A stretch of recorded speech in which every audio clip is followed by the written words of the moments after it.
We ready, guys?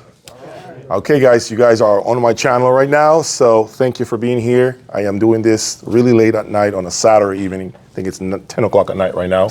But I have the pleasure of having the go-to guy in the United States for MBL. Introduce yourself to my audience, please. I'm Jeremy Bryan. I'm the president of MBL North America. We are the North American office for MBL Germany, the manufacturer of the MBL products. So we're not a distribution company or anything like that. We're MBL. Make sure we get that clear. Yeah. So, guys, I am super excited to bring you my very first experience with MBL. Okay, I have been very critical in the past of MBL. I will be here. I don't mind to put myself on blast, because that's what this is about, is accepting when you were wrong. And I'm here to say that in the past, when I heard MBL, I wasn't very excited. I wasn't very impressed. But this time, everything changed for me. I've spent, how long we were here last night until like at least 1 o'clock in the morning listening. Yeah. And so it was a very enlightening experience for me, because I got to understand the product better. And oftentimes we as audiophiles tend to make a huge mistake, which is judge a product within the first 5 to 10 minutes. When we go to a show, we sit down for 10 minutes and we walk out, not giving the product a chance to really connect with us. And so I gave myself that opportunity last night to sit down. We heard amazing music, by the way, and my YouTube channel was blowing up with questions about the tracks you were playing, the Pink Floyd track that I never heard before that you played. It was phenomenal. And so that's when I sat down and I got to understand, everything that this system does quite well, I must say. So my first experience with MBL came probably about 2 years ago, 2.5 years ago. But I had an experience that I think wasn't very, very promising, because, there's a huge thing you guys don't think about, the rooms. These guys are dealt with whatever room is available to them. And so today you may be the best room at this show and really fail the next time at a different location, at a different venue, because the room was simply a bad room. And that happens, but that's in no way, shape, or form a way to judge a system, because the room to me is the most important component of an entire system. You can have the best electronics, but if your room sucks, you wasted your money. Simple as that. Okay, so I want to make sure I say that. Okay, so why don't we talk about what you have here? I have never seen these amplifiers. Yesterday we talked about them briefly. Yep. Let us know what these amplifiers are about. They're impressive. They're probably bigger than my Boulder amplifiers, which I must say it's already a big amplifier. Yes. This is the MBL 9011 monoblock amplifier. This is what we would consider a legacy product for MBL. It's been in production for probably close to 20 years now. Wow. Yeah. And the design has been modified from an even older design than that. Our reference line is our top of the line of electronics. We make 3 lines of electronics. So here we're hearing the reference line, the top line electronics. We have a middle range called Noble and an entry level called Cadenza. That's happening. Current MSRP on these?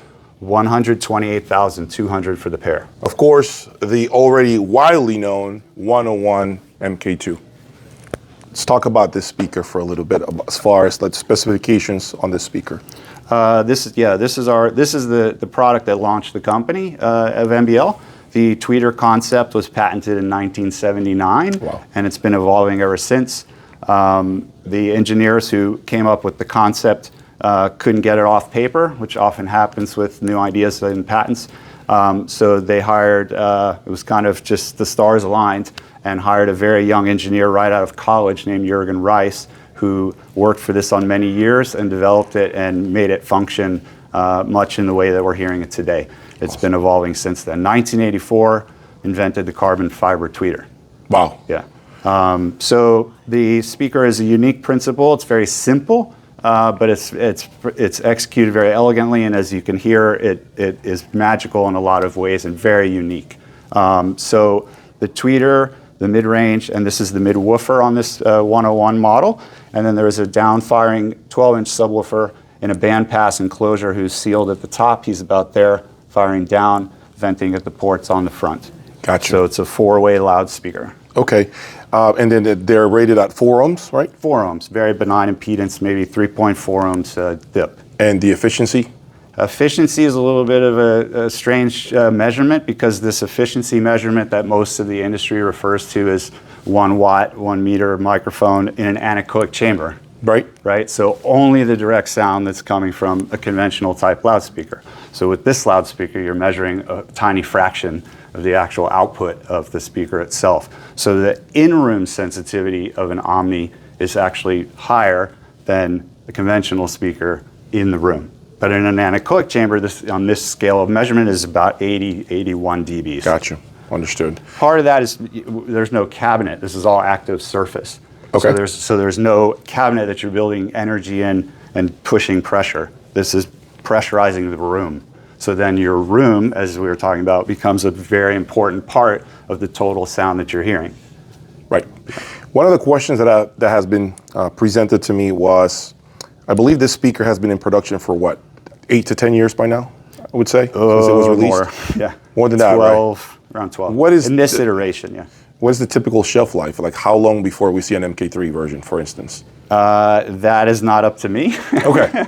It's certainly not that we aren't capable of taking it to the next step. Right. One issue is that this is all completely handmade. There's no off-the-shelf parts in these loudspeaker drivers. So the parts are very, very hard to come by, especially now with the supply chain mess that the whole world has to deal with. We're chasing a moving target, just trying to keep this speaker sounding the same way from production run to production run to production run. And it sells very well. We're very, very fortunate that we have a very long back order. Right. So changing it is not necessarily the best thing. It's also, there are improvements that we can do, and we already know, of course. But right, of course. Yeah. That's part of research and development throughout the years. Yeah. So if someone were to have a problem with the speaker, though, they have to ship it back to the factory? No. That's why we have a North American office. We have technicians in various parts of the country and Canada as well. And most of typically, if there's any problem, it's a blown tweeter. It's like Correct. any speaker. Okay. It's usually not the magnet. This is the magnet part for the tweeter. That's usually not damaged. It's the membrane and the voice coil. So this screws off, and you trim the wires and drop the new membrane in, and do your 2 solders, and you're back in business. So it would be a very rare occurrence that it would have to return to the factory. That's very important to know, by the way, because it is a German brand, and you guys know on my YouTube channel, I have been primarily dedicated to the U.S. brands. Okay, not because I want to say that I am all about the American products. It's just simply what has been presented to me and what was accessible to me, okay? But I am venturing into the European market as far as loudspeakers. And one of the biggest things that a lot of people, I know you guys sitting right now in my audience, are always questioning is, if I have issues, does this have to go back to Europe? Because that's a problem, right? If you're gonna pack something up, pay that shipping charge, considering the crazy prices as far as shipping charges right now, the logistics, fuel prices are through the roof. I believe that that's a huge problem for basically a lot of American buyers, or anybody who lives in the United States for that matter, okay? I've seen it with other brands. This is why I'm asking you this question. Sure. It's a very valid point. It's a legitimate question. And I want to make sure I highlight this for other European brands that are putting product here. It is huge. It is very important that you have support in the United States. Nobody wants to send product to Europe. I don't want to spend $10,000 to ship a speaker or an amplifier or anything to Europe. That's just not, it doesn't make sense. I will stick to American brands if that's what's going on. Okay, now that does not mean that we are one-sided, because I think if you're a true audiophile, you learn to love the product for what it is, regardless of where it comes from. If it sounds good, no matter where it's built, doesn't matter. But customer service and support is also part of the conversation. It isn't just the product. Product comes with support and someone on the other end of that phone line that you can call, and that you have someone that can support you in the event that you have an issue. But this system here checked all boxes for me. It's very intimate, tremendous soundstage. I mean, things just are suspended in the air. Things are happening behind my head, over my head. You were playing that Pink Floyd song, and there was a part of that song that like a train, I don't know what it is, that was going from right to left. Yeah. And it was like helicopters. I thought I had headphones on for a minute. And regardless of where you sit, this is why this room is packed right now. You get like the full picture of the presentation, which is not the case for a lot of speakers, I must say. Typically, you have a vice grip right here, and you can only move 2 inches left to right, right to left, and then you lose the sweet spot. Yeah. So that's something that I definitely love about this design. Yeah. It is new to me, the omnidirectional world. It's very new to me. I'm typically with regular tweeter, woofer designs, right? Conventional speaker, box speakers. But I'm also keeping my head open, my mind open to different designs and loudspeakers that present something new. And I do feel that with the MBL, it's like a new experience with music. Absolutely. It almost feels like you rediscover all your record collection, and you're like, wow, it's presented to you different. Yep, exactly. Every time I listen, I've been doing this with MBL for over 25 years. It's a joy to listen to, and I always find something new and interesting. It's as if very fresh every time I'm listening to tracks that I play at shows over and over and over again in different rooms, and everything sounds a little bit different every time, but you're getting a unique experience always. Now, and you're not getting fatigued by it. That's another thing that, Now, there is one thing that a lot of my audience has asked me, and I want to put it out front and center. They have asked me, do you have to have everything MBL in order for these speakers to shine? Absolutely not. It's not a closed system in any way. Our speakers are 4-ohm passive loudspeakers. Okay. They'll work with anybody's amplifier. Great. Our amplifier will work with anybody's preamp, with anybody's loudspeaker. It's not a closed system in any way. However, there is a synergy with the system, of course, because there is a chief engineer who has been there from the beginning until long past now, who has overseen the development of all these products. And he's very unique in that sense. Most manufacturers specialize: loudspeakers, digital equipment, amplifiers. Jurgen has an amazing ability to understand and conceive the entire playback chain. He's a recording engineer, he's a musician, I mean, all the way through. He's got a masterful understanding of how this entire system works, how it works together, obviously how it integrates into the room, and most importantly, how it makes listeners feel emotionally when they're with the products. So we have customers who start with the speakers and try other amplifiers. Pretty often they end up with an MBL system complete. The reason why I bring that up is, number one, my subscribers are always asking that. And number two is because I have discovered brands that they will never tell you this, and they secretly manufacture speakers, and when you take home, do not work with your electronics, and you're forced to buy the rest of the cables. No, it's nothing like that. And the rest of the speakers. It's just a sonic experience, and it doesn't mean it's right. You may think this is too mid-range, beautiful sounding, and you want a leaner, tighter, faster sound. The speaker is ultimately transparent and neutral, so anything you put in front of it, a cable, the outlet on the wall, you're going to hear it. You know, one thing when you talked about the overseas and the U.S. kind of thing, the one thing you can say is, what about a Porsche? Yeah. Is there anybody in this room that wouldn't say Porsche does not stand behind their product? Yeah. That's MBL. Yep. MBL, I mean, I'm just a lay person. I'm not in the business, okay? But I'm just saying MBL is the best. Great. And been exposed to it for probably about 8 years now. You say it so passionately. I can see it. I so feel it. That's great. No hesitation saying that. That's great. My husband's redesigning the room in the house where. Wow, amazing. Thank you for being here. No, they got MBL. My pleasure. I wanted to say one other thing, Jay, about the electronics. So we're also listening to our top of the line preamp.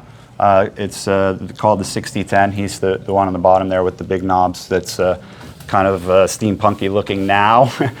This was the first MBL electronics product, and he's been in production for over 35 years. Wow. Yeah. It looks beautiful, by the way. Extremely beautiful. And it sounds amazing. Yeah. It's the best-selling MBL electronic product by far for over 30 years. Well, there you have it, guys. I put my money where my mouth is, and I came front and center to tell you that after being not my favorite room a year ago, it became a little more than not your favorite room. It became. Thank you for calling me out. Disappointing. Thank you for calling me out, but I deserve it. I deserve it. Okay, but I'm here to tell you, man, this is to me one of the best rooms here, if not the best room that I've heard. So that's a testament to what you guys have done. And just to show you the audience here, so you guys see I'm not kidding. It's 10 o'clock at night, and everybody here is enjoying. Everyone. By the way, Jay has a great playlist, folks. If you haven't checked it out, he's got a great playlist on Is it Cobas or? Yeah, Tidal and Cobas. Yep. On both. I Good did. playlist. Did you have a hearing problem when you thought this was such a great idea? I probably did.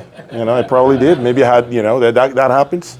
But anyway, guys, Oh, go ahead. thank you so much for your Jeremy time. wants to say something. No, One last I'll always say word. something. No, that's okay. Thank you for having an open mind and for visiting again. You have to, and you guys, as my audience, should too. Okay, open minds, because today you may have had a rough day. You didn't sleep well. You're not listening well. We hear that a lot from the wives. So all the time, you don't hear well. But tomorrow, you wake up refreshed or realize, you know what?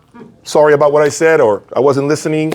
And that includes your system. You were not paying attention, you were tired, and sometimes you force yourself to listen to music when you should, in reality, be sleeping or resting, because your mind will play tricks with you. Let me tell you, I'm telling you right now, a lot of what we do as audiophiles, the buying and selling, comes because we're bored or because we think that there is something that's not sounding right, when in reality, it's just our mind playing tricks with us. And all it takes is for you to get a good night's sleep or step away from your system for 3 to 4 days, for a week, and come back, and then you're like, wow, my system sounds amazing. That's all it is, okay? That's all I got for today, guys. Thank you again. Please subscribe and hit that like button. Peace. You're awesome. Thank you.